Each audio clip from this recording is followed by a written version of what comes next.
Political news, sports news, crime news કે તમારા રાજ્યના સમાચાર, હવે દરેક ખબર પર રહેશે અમારી નજર. ગુજરાતનો સર્વશ્રેષ્ઠ ન્યૂઝ ચેનલ. ભારતીય જનતા પાર્ટીના પ્રદેશ અધ્યક્ષ જગદીશ વિશ્વકર્મા પાટણ જિલ્લાના પ્રવાસ દરમિયાન સોમવારે સૌપ્રથમ ચાણસ્મા ખાતે આવી પહોંચતા આગેવાનો અને કાર્યકરો દ્વારા ઉષ્માભર્યું સ્વાગત કરવામાં આવ્યું હતું.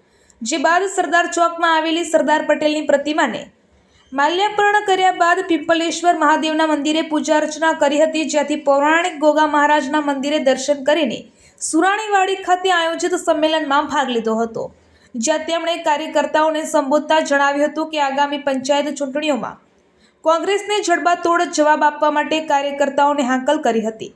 સાથે જ તેમણે સરકારની જલ કલ્યાણકારી યોજનાઓ વિશે પણ માહિતી આપી હતી. કોંગ્રેસ સામે નિશાન તાકતા જણાવ્યું હતું કે કોંગ્રેસ પ્રદેશ પ્રમુખની આખા જિલ્લાની રેલીમાં જેટલી ખુરશીઓ ભરાતી નથી, તેનાથી વધુ ખુરશીઓ તો માત્ર ચાણસ્મા વિધાનસભાના કાર્યકર્તા સંમેલનમાં ભરાયેલી જોવા મળે છે.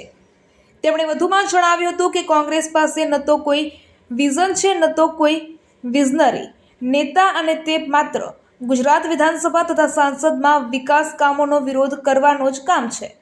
યોજાયેલા સંમેલનમાં ભાજપના ટોચના અગ્રણીઓ સહિત જિલ્લા ભાજપ પ્રમુખ રમેશભાઈ સિંધવ, પૂર્વ ધારાસભ્ય દિલીપજી ઠાકોર, પૂર્વ જિલ્લા પ્રમુખ દશરથજી ઠાકોર, બક્ષીપંચ મોરચાના પ્રદેશ મંત્રી વિનયસિંહ ઝાલા, તાલુકા ભાજપ પ્રમુખ કિરણ જાની, શહેર ભાજપ પ્રમુખ જય પટેલ, મુકેશ જે પટેલ, એમ.બી. પટેલ, નગરપાલિકા પ્રમુખ પ્રતીક્ષાબેન પટેલ સહિતના ભાજપના તાલુકા અને શહેરના તેમજ ચાણસ્મા વિધાનસભાના પદાધિકારીઓ અને કાર્યકર્તાઓ મોટી સંખ્યામાં ઉપસ્થિત રહ્યા હતા.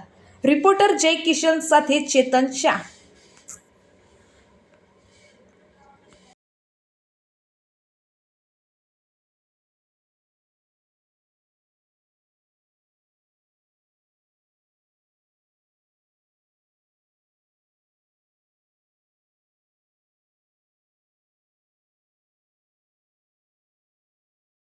આમાંથી એક વ્યક્તિ મને બતાવે કે કુવામાંથી પાણી કાઢે છે. એક ઘર ખરું? શું ચાલુ કરીએ છીએ? નળ ચાલુ કરીએ, પાણી આવે છે.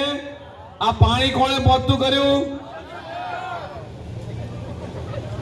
અલ્યા ભાઈ, તમે ગેસના બાટલા આલ્યા નહીં, નહીં તમારી દાદીએ આલ્યા, નહીં તમારા દાદાએ આલ્યા, નહીં તમારા બાપાએ બાટલા આલ્યા, નહીં તમે આપ્યા, તો પાર્લામેન્ટની બહાર આ ગેસના બાટલા નહીં થઈ રહ્યા એવી બૂમો પાડો છો.